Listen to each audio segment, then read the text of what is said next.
KG দেশি ট্যাংরা, 1 KG দেশি পুঁটি, ডিমওয়ালা 1 কেজি চিংড়ি এবং পাবদা নদীর ডিমওয়ালা, টমেটো দিয়ে তাজা ধনেপাতা দিয়ে ভুনা, দেশি ট্যাংরাও তাই, অথবা বগুড়ার হাগরা আলু দিয়ে চচ্চড়ি খাওয়া যাবে এবং ভুনাও খাওয়া যাবে, অবশ্যই তাজা ধনেপাতা। আর এই যে পুঁটি দেখছেন,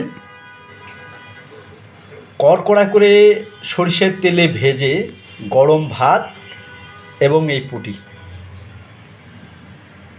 প্রিয় ভিউয়ার্স, রমজান মাসের জন্য মাছের প্রস্তুতি নিলাম, ধুয়ে রেডি করলাম, এখন ফ্রিজে রাখবো প্যাকেটিং করে।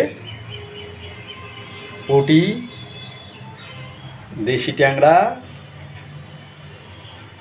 নদীর পাবদা ডিমসহ এবং ডিমসহ চিংড়ি।